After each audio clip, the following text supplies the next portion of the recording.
Yay Networks.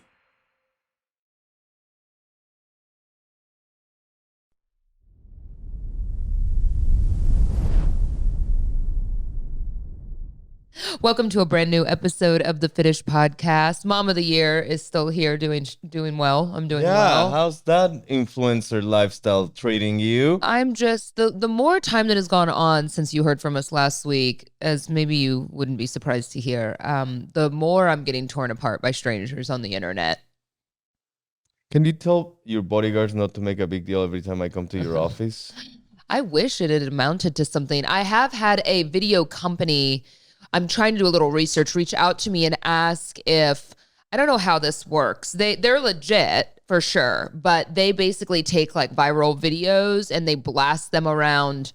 Is it Like Today's Show, and well, that'd be really fucked up since it's our child and you're making a porn site reference. But no, they basically blast and boost like viral videos out to, they do PR for it. So they send it out and you like post it through a channel on YouTube and then they monetize it. And it's like a 70-30 split. Like I keep 70% of it, they keep 30% of it. Whatever revenue is generated off of YouTube, but they like use that link to promote it to all of those publications, if that makes sense. Nice. So I asked to see samples of like other videos that they've done it with. And it's viral videos that we've seen, like just random, whether kids are involved or just like funny kind of videos. That's the new American Funniest Videos version of this era. I don't know. I just don't know if I feel like doing that. Like I don't know. Is it worthwhile? Would I even make much money off of it? Am I licensing over the video to someone else? Is that what's happening there? Do you know what I mean? That then they own the rights to that video? Why don't you call your manager and ask all those questions? I don't have a manager. Why would you ask a question you know the answer to? Well, I didn't know you got approached by a video maker. Who's my manager? Certainly, I don't know a lot of questions who to is, that. when you said call your manager, I don't know. Maybe manager? you just got a new manager.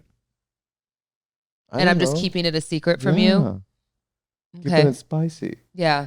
So I don't know. I know it'd be so funny. I wish something good would come out of it after all the insults. It's so funny that if you're like, what the fuck are you talking about, Jenna? There was just I thought a very harmless and funny video of Remy throwing Fran's coffee on the ground that my, security camera in the house picked up. And I was like, Remy, no.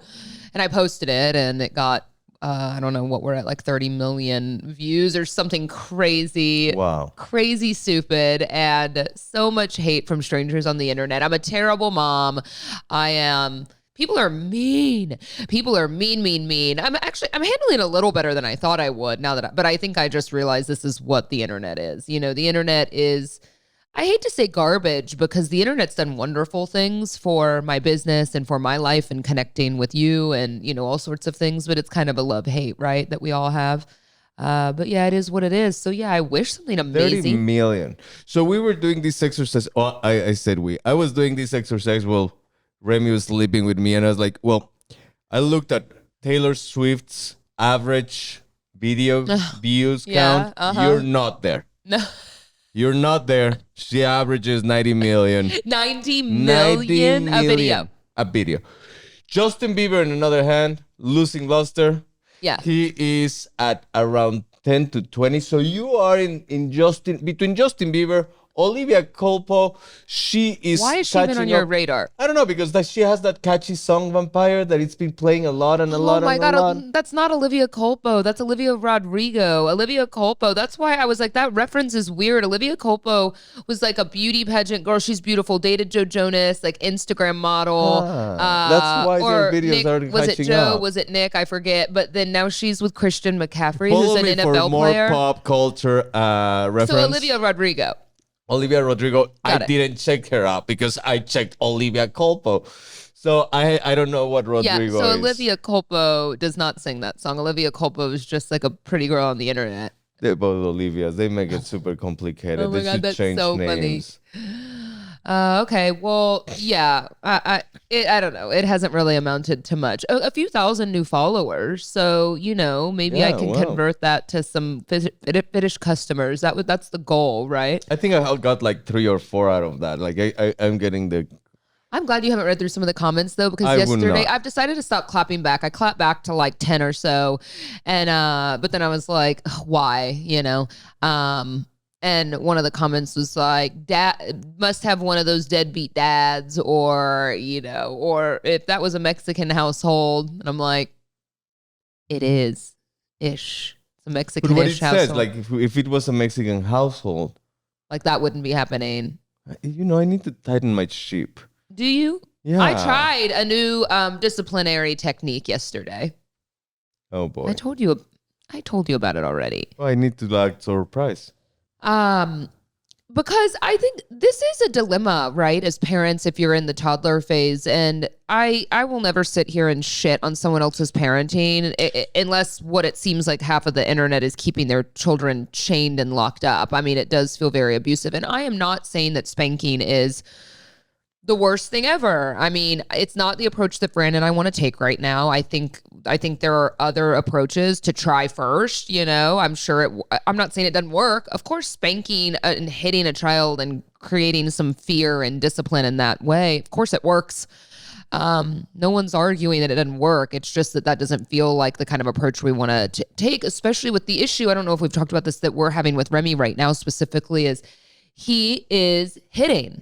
He is hitting in moments that should be kind and sweet and going in for a kiss or a hug at night to me. And he is just slapping the shit out of me, like across the face really hard. So hard that, you want to hit him back, obviously. But we've looked into it. We've asked a lot of professionals. That's the other thing. Everyone's a professional parent on the internet. But, you get a lot of mixed response from people in general, right? You get some people will just say, redirect them and, kind of manage your own emotions and redirect them and show them gentle. And so we've been doing that. It's not really working. We know that he can't really regulate his emotions, and we don't even feel that the hitting is out of like anger or to be mean. It's almost like he feels a lot of love and tiredness and he doesn't know what to do and it gets a reaction. So we've stopped reacting. But yesterday he was being, he was being really bad, and I hate to use that word because he doesn't know any better still. And he's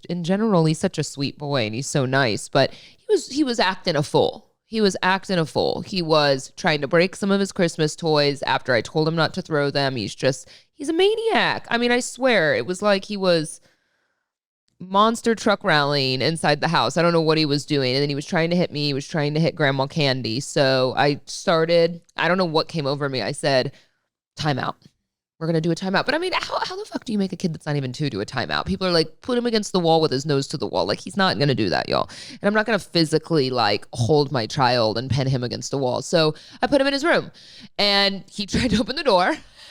So I stood there and held the door handle and I did it for like a minute and he screamed and he cried. And then I let him out and I tried to talk to him and I just said, take a breath. We have him work on breathe. And it was like, you cannot hit grandma or mom, or you're going to have to go back into your room by yourself. And I don't know if he understood it. So I don't even know. I don't even know if it made an imprint on his little baby mind, but that's what I did. I decided to try it. Well, and I know it takes doing it again and again. I don't think one off will, but I think the repetition of it will create a pattern. Maybe. So that's what I tried. I thought that you would be okay with it. I didn't ask for your approval beforehand. But yeah, I don't know. It's so hard to navigate. And I'm sure there's only going to be more and more challenges as he grows. But, I think it's just day by day. And I just get so tired of people going, my kid never did that. I never did that as a kid. We all fucking did it. We all hit once. Maybe not everyone was a biter, but he hasn't done that yet. Hopefully that doesn't start because everyone told me your kid either gets bit or he's the biter. I think parenting is isn't it just navigating kind of the day by day for a while. And I've even heard from people with multiple kids that every kid's different. What works with one kid doesn't always work with another. And I used to have a girlfriend tell me that her kid was so out of line that like she had to spank. It was the only thing that would, do it. And I don't know if that's true or not. But she's the mom and she went through that. She's taking care of that child. That child's well fed. That child seems happy and fine. who am I to judge how someone else does things? You know what I mean? Provided that the kid is healthy, like who am I to judge that? I think you're right. Like you're no one to judge that, as no one is entitled to judge your parenting skills. I think everybody works with the tools they have. And I think the smart ones look for better tools or look to learn, look to understand for understanding, like understanding behaviors. And something I found that it's really important, at least in my parenting style, is to set your expectations. Like, I think I'm very patient with him because I don't expect to be anything but a 2-year-old. Like, I don't expect him to understand when I said no fully.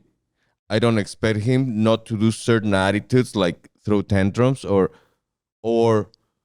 if we're doing something at the grocery store and get distracted and run away. Like that's something I'm not expecting. I'm expecting to act exactly how he's acting. I think it's just important we stay on the same page. And I think for the most part, we have been. Like, if you see me in the moment make a decision to take a toy away because he's being violent, or, what I feel is disrespectful or doing something like that, that I'll take it. I heard a lot about setting boundaries. Like, you take it away or you tell him you're going to take it away. And you give them an opportunity, to know that that's what's going to happen. But you actually stick to it, because if you don't, they will walk all over you. If you're like, we're going to leave, if you don't, whatever, and then you just end up staying or giving them the toy back or whatever. They know it's like an empty threat. They are smart and manipulative. They learn. They learn very quickly. No. I think that's what's so hard, isn't it? When you look at your child, because you're like, what you say, they're only one, they're only two.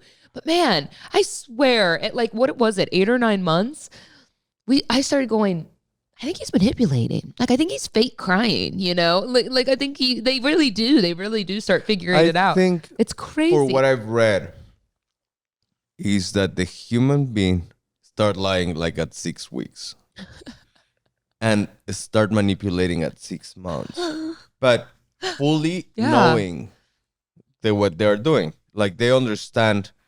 At 6 months, I think they fully understand. And I don't remember the book I was reading that this was on, but they understand what they are doing. They understand that if they cry, they get. If they do certain things, they get. So, yeah, like we start learning how to lie before we learn how to do math. So it's crazy. It's crazy. And you're absolutely right. I think the most important thing is to be on the same page. Yeah. And that's hard. That can be hard, I'm sure. So that's why I was filling you in about the approach I took by locking him in his bedroom. That it didn't work for me as a kid. Next time, send me an email with a request before you do it so I can authorize it, go through the proper channels. I didn't. My mom said that didn't work when I was a kid because since I was an only child, especially as I got a little bit older, if I ever acted up, that I like to be by myself in my room. So I would just chill. I think I was saying that last week.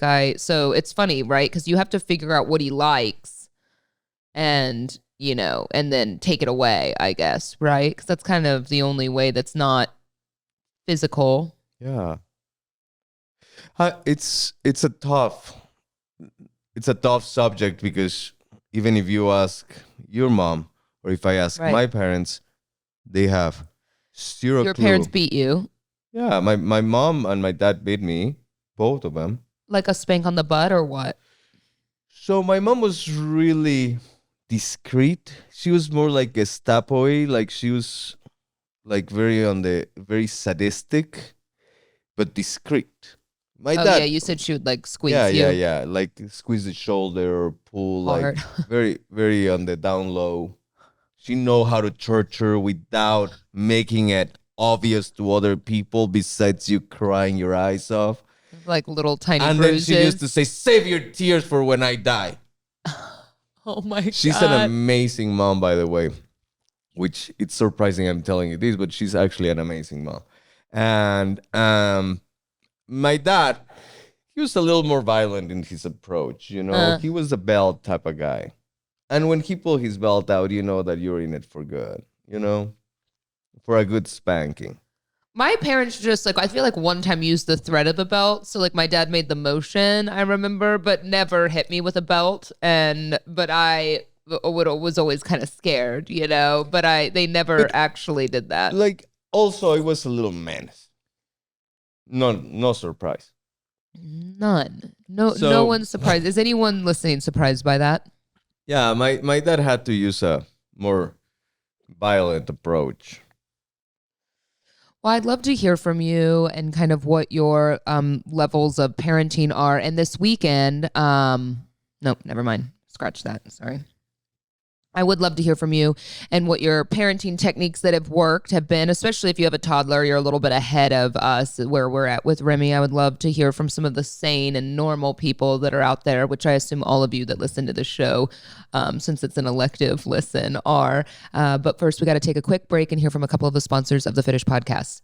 This podcast is sponsored by BetterHelp. You hear this new year, new you so much, and I always take issue with that because what if you kind of like yourself okay? You don't need to be a new you. You can just improve upon yourself. And I think we need to start kind of framing that way a little bit more. There's so much pressure on starting January 1st with this whole new version of yourself. But I feel like we're a work in progress all year long. And it's definitely true. I think that over the winter time, we tend to fall sometimes into a little bit of a rut. And especially with the weather being dark so early every day, I can definitely get seasonal depression, and I used to deal with it quite frequently. And if there are moments in your life that you're kind of struggling with, I think BetterHelp is just such a great resource because, let's say you work from home or you don't have a lot of time, you don't have a lot of money to spend, but you do want to make some self-improvements. BetterHelp is so wonderful because they are right there for you on the computer. You can get matched with a therapist and just a couple of days at most. You can change therapists if you don't think it's a good fit after that first introduction. And they're really going to match you with someone that is specialized in what your needs are. Fran and I have used this resource for couples therapy. Fran has actually used BetterHelp for his own kind of individual stuff that we've never really talked about. And I think he's been putting into action, which is really nice. But BetterHelp, the main reason to love it, aside from the fact that you don't have to go out in person and seek out expensive in-person therapy, you can do it from your computer or your phone, no camera. You could literally lay in bed and do this, and it's far more affordable than other in-person therapies may be. If you're thinking of starting therapy, give BetterHelp a try. Entirely online, designed to be convenient, flexible, and suited to your schedule. Celebrate the progress you've already made. Visit BetterHelp.com/Fitish today to get 10% off your first month. That's BetterHelp, HELP.com/Fitish. I'm sure a lot of you are hearing the word probiotic all the time. Prebiotic, probiotic. What an interesting word. If you've never heard of it before, I've been hearing this word for a long time now, mainly because I have been a subscriber to Ritual. My journey with Ritual actually started with just the women's daily vitamin. And then, of course, y'all know that I took the prenatal and postnatal as well, which really supported my pregnancy journey. And it was so easy to add Symbiotic Plus to my subscription. And I think sometimes you don't know how bad you're feeling until you start feeling great and you go, wow, my stomach feels so much better, or I just don't feel bad anymore. And I never realized just how much bacteria, good and bad, is in our gut microbiome. And so if you're thinking, is it normal that I don't ever go to the bathroom, or I go to the bathroom too much, or whatever your questions may be about your gut health, yeah, there's probably some issues and you probably need a little bit of support. And Symbiotic Plus is just what you need. And I'll tell you this, I know it's a small detail, but my favorite thing about Ritual in general, aside from, their transparency and the fact that they show up in your mailbox every month so you don't have to worry about going to a store and buying them, is how they taste. I think taking vitamins and supplements in general for a lot of us can be such a beatdown because they just don't taste very good, or you have this weird aftertaste in your mouth all day. And all of Ritual's supplements have this really nice coating, whether it be lemon or minty in this case. So it just has a really nice taste, and it's not going to be a grind to take them every single day. There's no more shame in your gut game. Symbiotic Plus and Ritual are here to celebrate, not hide your insides. Get 40% off your first month for a limited time at ritual.com/Fitish. This offer is only available through January 31st, and this is 40% off. Start Ritual or add Symbiotic Plus to your subscription today. Ritual.com/Fitish for 40% off. Well, it turns out the hospital heard our conversation, no surprise, about what happened with Remy. Following up from, last week and the prior week when we were speaking about it, I actually, after we recorded the show last week, I had a phone call with, I guess it's what is the correct title? Like a kind of a patient, I don't know, patient happiness. Like experience. Yeah. I don't know why I'm at a loss for the words right now, but she was super nice. And, it's so hard when you have a platform. Now, it's not hard when something happens to talk about it, but it's hard when you have a platform that you don't want to, I recognize it's just like when I always see influencers, for instance, that trash American Airlines when they have a bad flight. Have we not all had like a wretched experience with American Airlines? I mean, travel and commercial aviation in general is terrible, but you see that a lot, right? Because you're so mad when you travel and stuff happens, but then people with really big platforms will just bash. And I don't know. I have a wretched experience with every airline. Right. I mean, the least I have had is American Airlines, but yeah. The least? I think the least I've had has been with Southwest, but you get it, right? I just don't like to go on social media and or the podcast for that matter. I never post anything about Remy on social, but anyway, I had a really nice conversation and she was super supportive. She was like, this is not how we do things, believing that it was actually a new provider. But yeah, the whole case is escalated. I've since heard from someone else there. So this doctor is going to for sure have like some medical hearing and probably get fired. And then hopefully it doesn't come after our family. That's the only thing that starts to scare me a little bit, is that then you're responsible for someone that ultimately ends up being like Dr. Death. And so I feel happy about that, and I do too. You're right. I do too. I feel happy about that because it's a vocation. As we were talking last week, I think being a doctor, like being a priest, like being a attorney, I'm pretty sure you have to have the vocation. Like if you have the vocation, you thrive. If you don't have the vocation, then you're like this idiot. With all due respect to idiots I know, that he doesn't have the touch that it requires to be a doctor, especially a pediatric doctor. And it's scary. And that's what I said to her ultimately was, I think that it's hard, right? Again, it's just hard. What is it? I don't hate confrontation. That's not what it is. I mean, I will stand up for myself. It's not the confrontation. No. Well, that's why I said it's not that. Thank you. It's that I don't like, complaining about a service, right? I'm the type that'll still leave like a 25% gratuity, even if service is just because, I don't know. I don't like complaining, I'm going to speak to the manager type of behavior. You like confrontation when it's going to improve your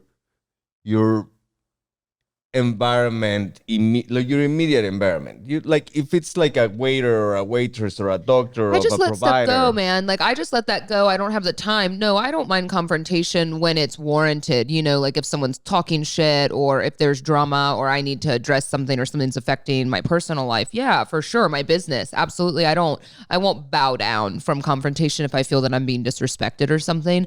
But yeah, right. In general, I just kind of let it go. Don't be that person. And shame on me for feeling that way. I should address it and say, because you never know what could happen if in a scenario, and that's what I keep telling myself is, what if you had brought your child in and you were there the same night we were there? And yeah, Remy's case ended up being okay, but your child wasn't touched or seen, and you go home and something happens to your child that can't be, undone. And so that's what stays in my head is you're getting out of here like we got out unscathed, and how lucky we were to still take home a child. Unscathed because of that, because we were lucky. And that is, and because I advocated for some medicine for him, situation. But still, yeah. So anyway, advocate for your child. If you feel that something's off, challenge. That's something I tell everybody, and sometimes Jen and I we don't agree to this. Challenge every prescription, challenge everything that gets prescribed, everything that gets addressed to your kid, like diagnosed, like get a second opinion. There's so many doctors that don't have the passion, and they just love to throw in medicine. Like, let's just throw, like, I think we are overly, and poor Remy, he's a victim, a huge victim of this right now. We're overly antibiotic. Yeah. And I was hearing this side story real quickly. This doctor that I know was treating a burn patient, and the burn patient could have survived if she wasn't so overly prescribed antibiotic in the past, because the antibiotics didn't do anything to her anymore. Yeah. She created and I'm worried resistance. about that a little bit with Remy right 100%. now. We're seeing a specialist tomorrow morning, actually, and just an ENT for his ears because of this recurring chronic ear infection and now being allergic to one of the main antibiotics that treats them.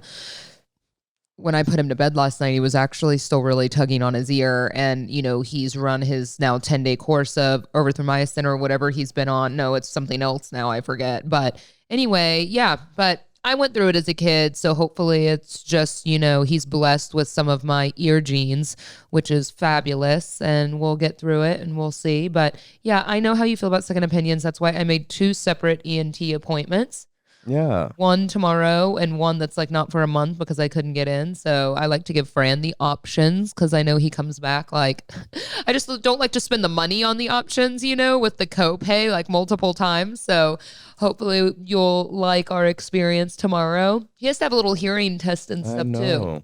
He can hear, but they look at fluid buildup and whatnot. Poor thing. Listening is his issue. Listening is his issue for sure. Yeah. Well, changing gears a little bit.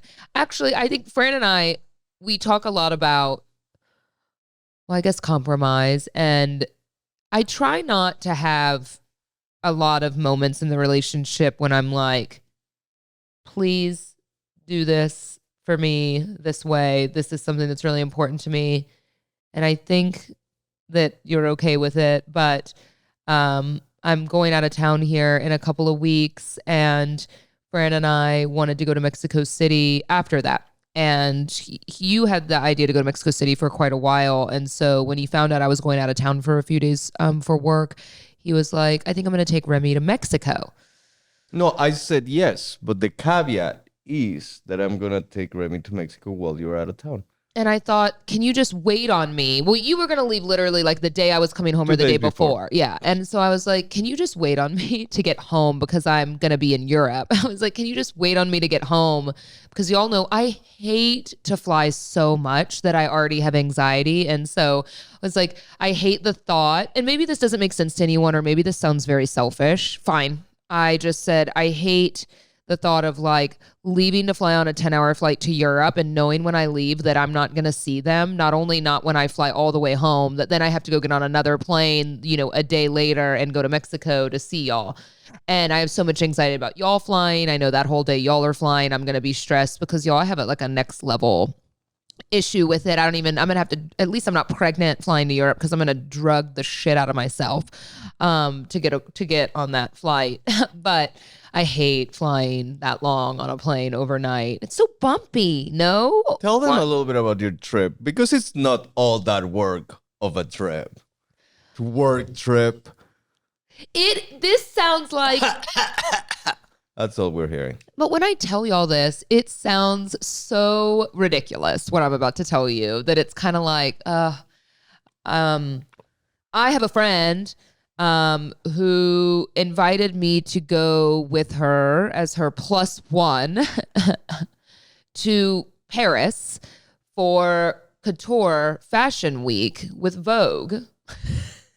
And that is the compromise I need to take. They're coming out of my mouth. Okay, but y'all hear me out. Y'all hear me out. So I told her no. I did. I swear. I told her no, mainly because I do not have like I don't have a designer clothing budget, and nor do I have a couture budget. I don't own anything clothing like designer like that, let alone couture. Like I don't even know how I'd dress couture. And so out of all the fashion weeks in the world to go to that and Paris, which I know is like the cool, amazing.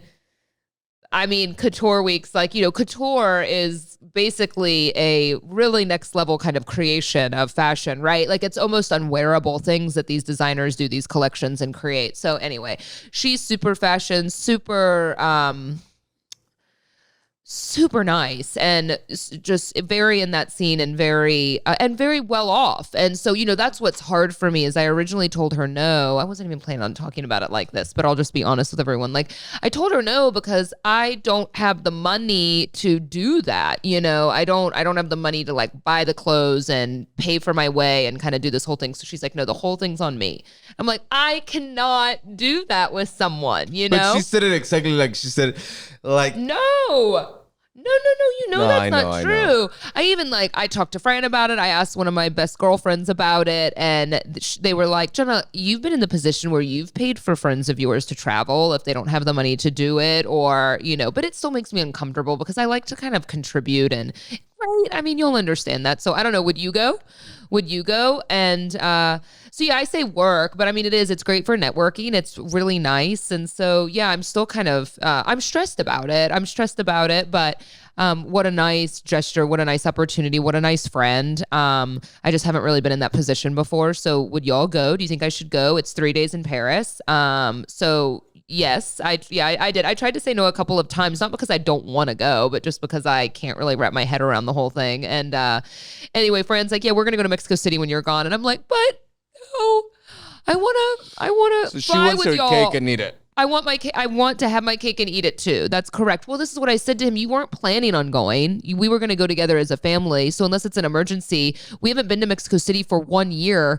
Why can't you just wait another day or two for me to come home and, make sure I'm packed for Remy and all of these things? And anyway, it was just, hey, if you're going to hold resentment for me asking you to stay, then go. I was just saying it would mean a lot to me that I don't have to fly all the way home, after doing that trip for a few days. Still not. I mean, that's going to be the longest I've gone without seeing him. I'm dreading that part of it.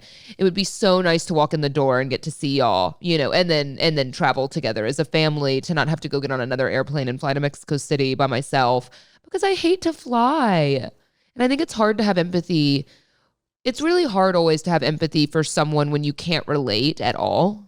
And I just think those of you that have that fear of flying know where I'm coming from for sure. Like with no hesitation, you get it. And those of you that have no issue with airplanes and flying, I mean, Jesus, doors are flying off airplanes. And then they're remaking plane crash movies because the first one where they had to eat people wasn't enough. Like, what's happening in the world? Why do I need to watch that one? People are sending me this being like, this is the worst plane crash scene I've ever seen in a movie. Do you think I want to watch about that concept? I think I'll be inviting my chubbiest friend instead of you. Like, it's like if I get stranded. This was a sports team, right? Am I wrong thinking back? Do y'all know the reference to Alive? You're like a 2-day meal. I need someone that can feed me for at least. I don't think people are inviting friends onto aircrafts thinking that they would eat them if they died, Well, you have to think of everything these days. We don't know if we have aliens around. Look at Miami, what happened. We don't know what's... Like, if you crash, you have to have your chubby friend. And weak. Also, like, you don't want to be the eaten one, Am I wrong? That's that movie that just came out as a remake of the Alive, right? That other movie, yeah, that I saw a long time ago. Yeah, because wasn't it some sports team that crashed in the Andes Mountains, and then like the pilot and some other people were dead, and they came around to eating them at some point. And I don't think they didn't it wasn't like Lord of the Flies. Like, I don't think they killed someone, right, to eat them. They just kind of as people were dying, they either put them out of their misery or, and the good thing is that they were stayed frozen. So it's not that you have an issue with not being fresh meat. God, that'd be hard to swallow down. You know what I mean? Knowing, I think if you fed me human and I didn't know, but if you know, and especially if it's a teammate, it's someone oh, that's hard. I would for sure starve and freeze to death in an environment like that. Well, I don't know. I don't know what my will to live is. Let's see how the thigh, let's see how the liver, you start trying different dishes, see what's local. Fran and I have brains. Fran and I actually, this is kind of weird how much we talk about the we watched that Netflix movie, and I'm just terrible with words today, which I apologize for. I actually hate when I'm that way because I'm usually really good about it. But that Netflix movie that we watched with that kind of end of the world, what was going on when the whole internet went out. I don't know if y'all have seen that, Julia Roberts, and anyway, it was pretty good. But Fran and I get through this movie, and it's obviously a very kind of a big statement on, if the internet went out and the cyber attack and that's how they would hit America, which makes a lot of sense, it would cripple us. And, but I think we look at each other like, we don't have anything in that house. Like, we don't have a doomsday shelter. We don't have anything. We wouldn't make it very long. And also, like, do you, depending on what's out there, like, I don't want to be Will Smith and I Am Legend. I mean, this man watches his family die in a helicopter crash, and then his dog turns into zombie. I think we need to start feeding your mom better food. And then my mom Just if it comes down to start eating people at the house. Candy is the human version of a sugar cube. I know. Like, sugar cube and McDonald's. Like, she's between a sugar cube and what's those hash browns that they sell in McDonald's? Those are good. She doesn't eat those that often. Yeah, Candy's diet, but I've realized that there's no changing someone. Just like you're never going to be early to an event. Like, Candy's never going to stop eating sugar. At some point you just got to be like, fuck it. Yeah. So anyway, the point I was making was that I don't think I want to fight. You watch all these end of world movies, and I know that survival instinct's there. Like, you get in the car, you get your guns and ammo, like, you run down the street, you load up on gas and who knows fucking what. But like, for what? Why? I don't want to be in The Last of Us. I don't want to be living in that weird world. Like, that is a terrible place to live and raise a child. That's the thing. Like, if I see a glimpse of being able to live a happy life afterwards, great. But if I only see a glimpse of being like having to fight and fight and fight and fight and then being like suppressed by aliens, it's like, oh, fuck this shit. Eat me first. Well, we'd also love to hear your opinions on that. So let us know. We are going to take one more break and hear from another sponsor of the Fitish podcast, and we'll be right back. Welcome back to the show. Well, I am really excited to go to Mexico City. It's so hard to live far from family, isn't it? And I know a lot of you go through that. We're so lucky to have my mom, and Fran is so good about FaceTiming with his parents almost every single night for them to see Remy. But I know it's not the same. And I really hope that because of you doing that he recognizes them, because otherwise he's not really going to know them again, at first. It's sad. Like, I think we're a very close family, and I cannot believe it's been a year since Remy saw them. I saw them in June, July, but it's still 6-7 months. And yeah, that's a long time to not see your parents. And I've been having family withdrawals, I see that. I see that you have. Even though I asked you how, I was like, how's your mom? Like, she appeared to be kind of crying on the phone the other day. And I was like, how's your mom? He's like, I don't know. I think she's all right. I was like, I think she was crying. I think she was crying on the phone. He's like, yeah, I never really got a chance to talk to her. And I'm like, you're the type that will, because if I dig in immediately, like, how are you? What's going on? What are you struggling with? I feel like that's how I am as a friend. Like, how's your relationship? Is everything okay? Like, how's your mom? Like, if I have a friend who's been having issues with a family member, but you're so funny. He's like, I think they're good. I'm like, you talk to them every day. I think it's not about that. I know sometimes there's issues you cannot fix, and it's hard, and you don't. Oh, so you know what's going on? You just haven't told me? Yeah. Why? Well, I don't know if in fact the full thing, but I know that I cannot be of help right now. Okay. So, and that makes me really, really sad,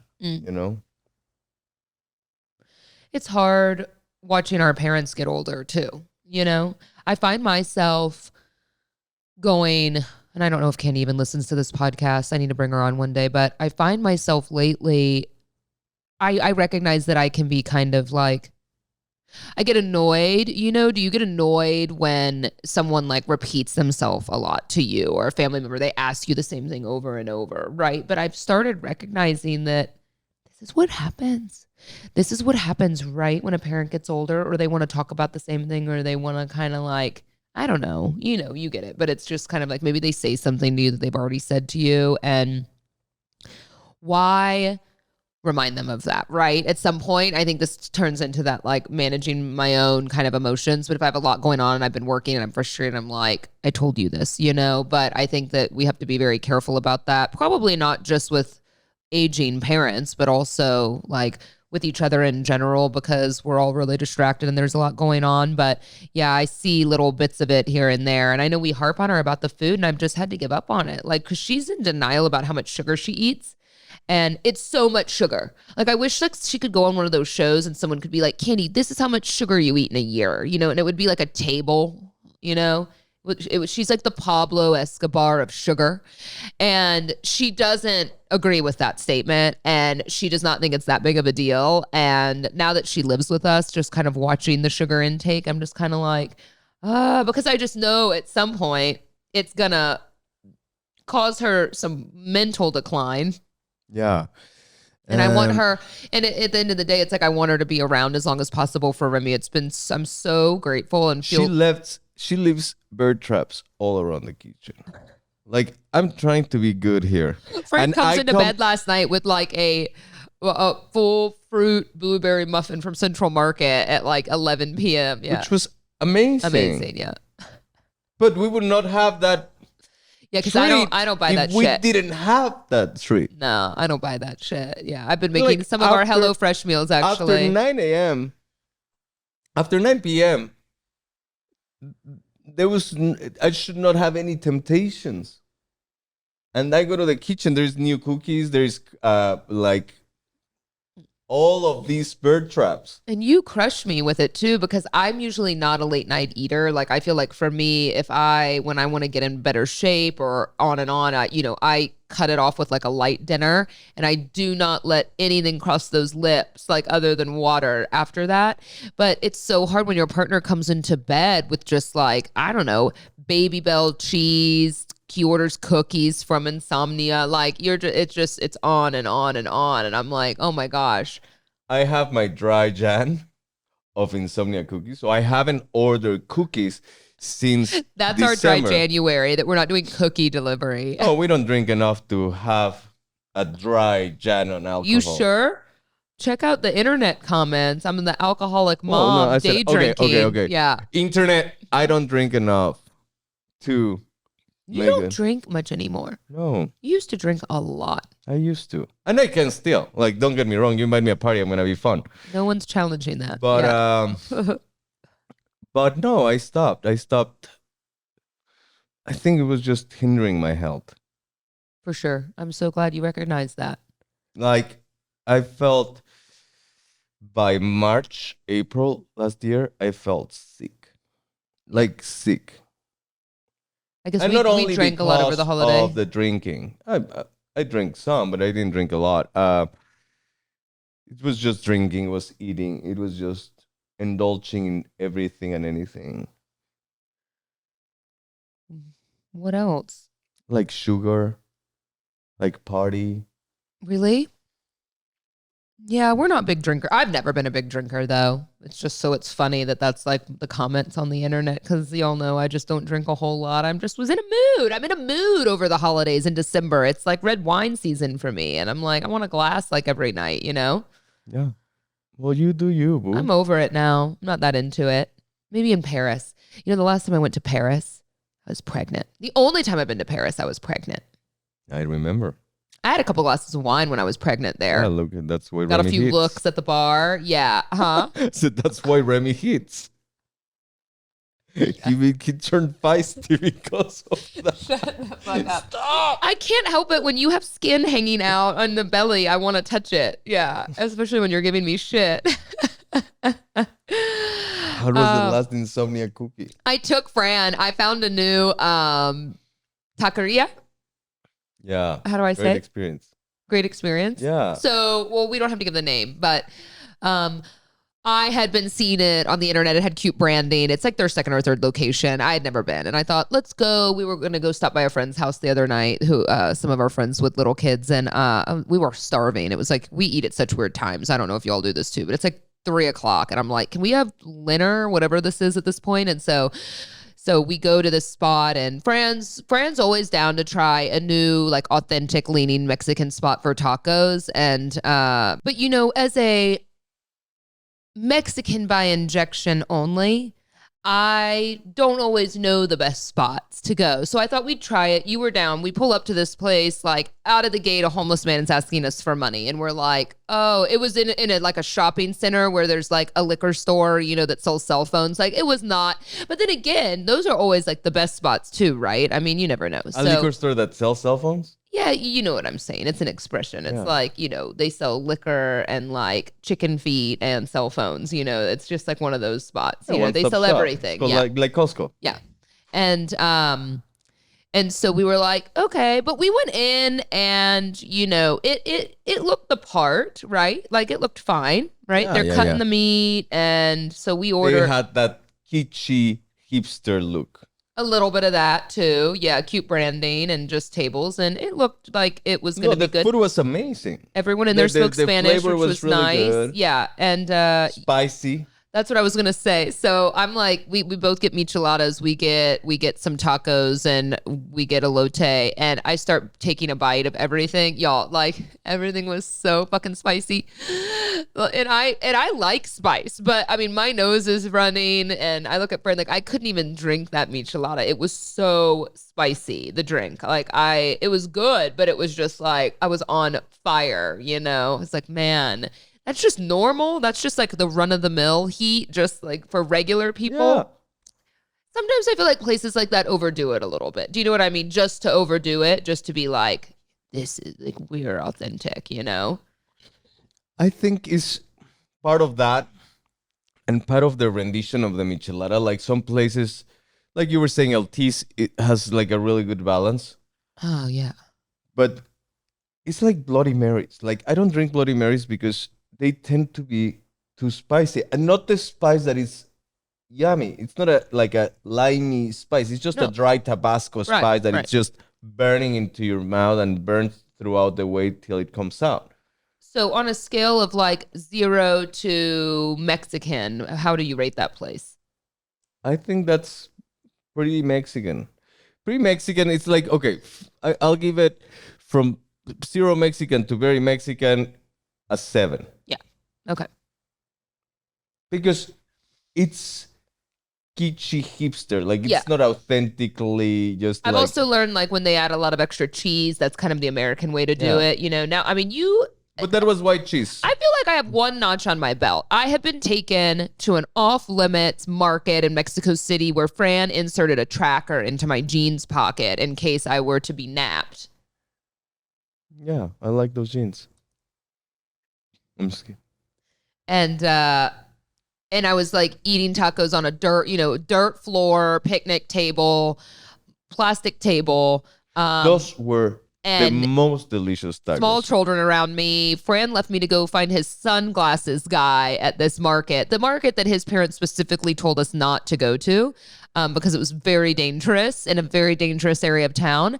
So I feel like in the middle of COVID. If I've had tacos and quesadillas there and you took me there, yeah, I feel like I know what a true one is. So now I kind of use that as the barometer of all tacos. But yeah, if y'all live in the Dallas area, Fran and I love LTs. There's a few locations of LTs in Cito. And so I'm going to correct you just because this is the beef that everybody has against Mexico City people and Mexico City food. But what we had weren't tacos, were quesadillas. Yeah. Without cheese. Just a thing. So it's exactly the same as a taco, just a little longer. Right. So do you hear that confusion there? It's a quesadilla without cheese and it looks like a taco, but we're calling it a quesadilla because that's fucked up. Well, whatever. It's the same fucking thing. Yeah. But again, what you're saying, the tacos in Mexico City are really small. So yeah, it's either the taco is really small, it's in a small tortilla. Yeah. Or then it's a quesadilla that it's like an oval tortilla. Mm-hmm. because it's a long. It's interesting that the but word narrow. queso would be in something without cheese. So that's why everybody else besides Mexico City understands that. Because it's like, if I want a quesadilla comes with the word queso, queso. Okay.